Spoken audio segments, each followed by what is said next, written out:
መድኃኒት አቶ ደረጀ ላይ ለማርታ ዳጣ ያንተ ልጅ መሆኗን ተናግሬ ሁሉንም ንብረት አስመልሼ ጉድህን አፍረጥርጬ እህቴን አሜሪካ አወስዳታለሁ እና አንተ ከእንግዲህ በኋላ አታገኛትም፣ ካንተ ከውሸታምና ካስመሳይ ሰው ጋርም እህቴ አትኖርም እያለች ስትስትበትና ስታንባረቅበት ነበረ። ኤቢ ከጀርባዋ መታ ፍጥርቅ አድርጋ የያዘቻት ማለት ነው። እንግዲህ በኃይል ሲደባደቡ ከቆዩ በኋላ አቶ ደረጀ ከመኝታው ተነስቶ ሁለታቸውን ገላግሎ ባይኑ ሲቆጣቸው ተለቀዋል። ሆኖም ከአቶ ደረጀ ዘወር ይበሉ እንጂ ሳሎን ሄደው ጸባቸውን ቀጥለዋል ማለት ነው። በዚህ ሁኔታ ማርታ እጅግ በጣም ግራ ተጋብታ ነበርና ሁለቱን ለማገላገል ብትሞክርም ጸቡ እየተካረረ ሄዶ አቶ ደረጀንም ረብሾት ተከትሎ ወደ ሳሎን በመሄድ የሚነጋገሩትን ለማዳመጥ ችሏል ማለት ነው።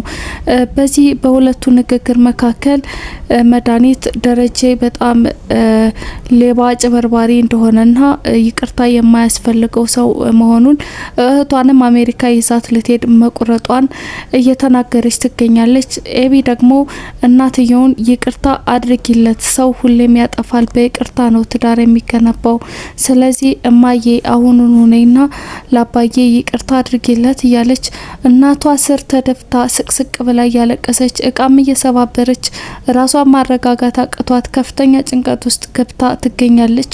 በዚህ ሁኔታ ነበረ መድኃኒት አቤጌል እያበደች ስለሆነ ሳይካትሪስት ቢያያት በጣም መልካም ነው፣ ምክንያቱም ደህና አይደለችም፣ እያትማ አስተውያትማ እያለች የኤቢ መታመም ለወይዘሮ ማርታ እያስረዳች ነው የምትገኘው። በሌላ በኩል አርጁን አሁንም ቢሆን ኤቢ ቀለበት ልታስር መሆኗን እያወቀ ግን በሷ ተስፋ ሊቆርጥ አልቻለም። ምክንያቱም የኤቢ ፍቅረኛ ባለጌ መሳይ መሆኑን ከተረዳ በኋላ ከአንዳንድ ወደኔ ትመጣለች እሱን ትታ እያለ ተስፋ እያደረገ ቤተክርስቲያንም እየሄደ እስካሁን ሲያምንበት የነበረውን የህንድ አምልኮ አቁሟል ማለት ነው። እንዲያውም ገዜም በጧት መጥቶ ስለ ኤቢ አንዳንድ ነገር ከጠየቀ በኋላ ደህንነቷ እንደሚያሳስበውና የአሁኑ ፍቅረኛዋ እንዳይጎዳትና መልካም ቀለበትም እንዲሆንላት እንደሚመኝ ገልጾለት ከገዳም ያመጣሁት እምነት ነውና ይህንን ስጣት ሰውነቷን ትቀባባ ብሎ በአደራ መልክ ለገዜ ሰጥቶላት ሂዷል እና እኔ እንደሰጠውም ንገርልኝ ብሎታል።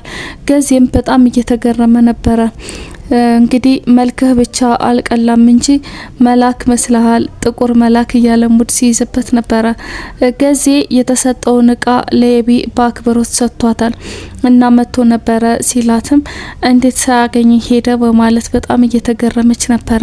አሁን የድሮ አርጁን አይደለም አርጁን እና ደግሞ ገዳም መሄዱን ስትሰማ በጣም ነው የተደሰተችው። አብረው የመሆን ተስፋ ያላቸው መስሎታል ለገዜ ማለት ነው። እና ይሄንን ከገዳም ያመጣልሽን እምነት በባዶ ሆድሽ ነውሽ መጠቀም ብሎ አስጠንቅቆ ሰጥቷታል ማለት ነው። በደስታ ነበረ የተቀበለችው።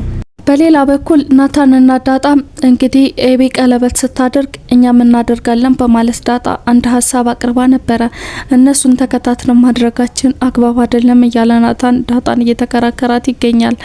እንግዲህ ናታንን ለመርሳት ብላ የገባችበት የኤቢ ፍቅር ብዙ ስኬታማ እየሆነ አይደለም። ከጅምሩ ከምጥን ጋር ያለው ኮኔክሽን እና ዳጣንም የሚያወራበት መንገድ ለሀብትና ለገንዘብ ብሎ ኤቢን የቀረባት ነው የሚመስለው ማለት ነው የኤቢ ፍቅረኛ እና በዚህ ዳጣ ከፍተኛ የጥፋተኝነት ስሜት እየተሰማት ይገኛል ማለት ነው። እህቷንም ከዚህ አጭበርባሪ ሰው ለመታደግ ብዙ ጥረት እያደረገች ቢሆንም ኤቢ ግን እንደው ፍቅረኛዋን ለመቀማት ያደረገችው ጥረት እንጂ እሷን ለመታደግ ሆኖ አልታያትምና ከፍተኛ ግጭት ውስጥ እየገቡ ነው የሚገኙት። ዳጣ ከዚህ በፊት ለምጥን ስልክ ሲደውልልሽ እያንዳንዱ ነገር በሰላማዊ መንገድ አውሪና የሚልክልሽን ቴክስቶች ሁሉ ለኔ ታሳይኛለሽ ለኤቢ አሳይታ ኤቢን ከዚህ አጭበርባሪ ሰው ለመታደግ የምታደርገው ጥረት እንዳለ ሆኖ ማለት ነው።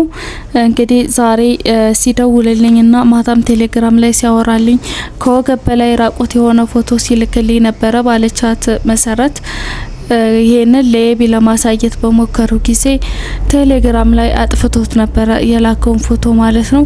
ኤቢንም ይዛ ከምጥን ጋር ይደዋወላል። ስለዚህ አሁን ትደውልለትና የሚላትን እንስማ በማለት ምጥንን እያፋጠጧት ይገኛሉ። ምጥን ለአቶ ደረጀ መጠየቂያ ይዛ የመጣችው ምግብ ውሃና ምጥን ቁጭ ብለው ደረጀን አይን እያሳዩ በልተውታል ማለት ነው። እና ውሃ የአቶ ደረጀ ዝም ማለት በጣም እያሰላቻትና ትግስቷን እየተፈታተናት ይገኛል።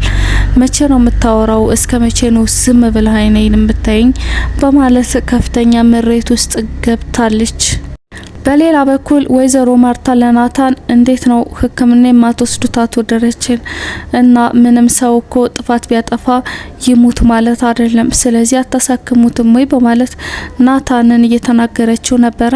እሱም አባዬ የሚድነው አንቺ ቅርታ ስታደርጊለት ነው፣ ቤተሰቡ ሰላም ቢሆን ጤናው ይመለሳል፣ ይህ የሕክምና አይደለም የሰላም እጦት ነው ያለ ወይዘሮ ማርታን ለማስረዳት እየሞከረ ነበረ።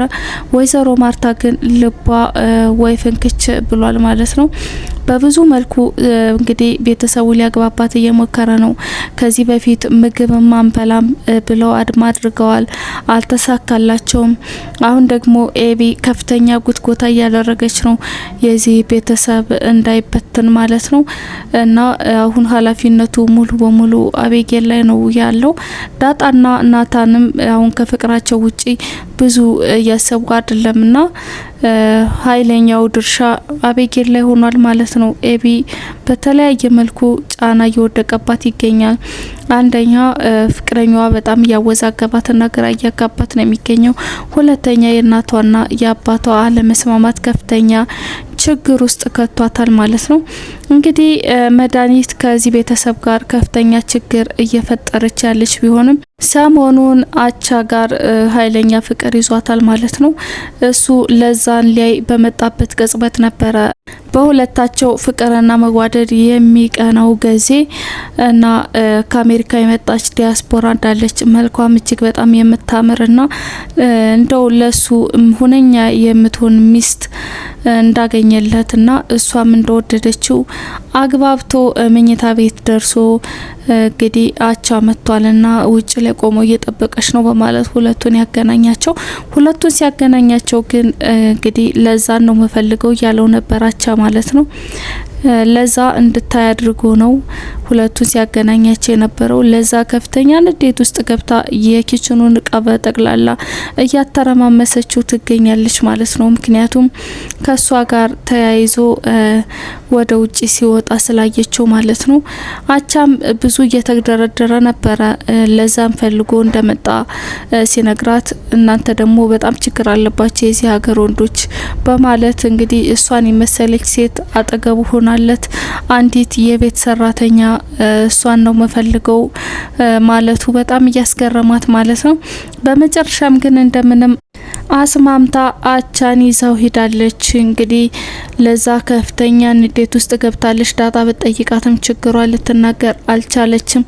ገዜ ደግሞ በሌላ በኩል አንጀቴ ቅቤ ጠጣ እያለ ይገኛል ማለት ነው።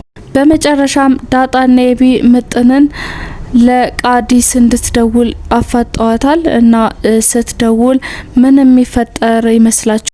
በቀጣይ ነው አብረን የምናየው። እስከዛ ድረስ ይህን ቻናል ላይክ፣ ሼር፣ ሰብስክራይብ አድርጉ። በቀጣይ ፓርት እንገናኛለን። ሰላም ቆዩልኝ።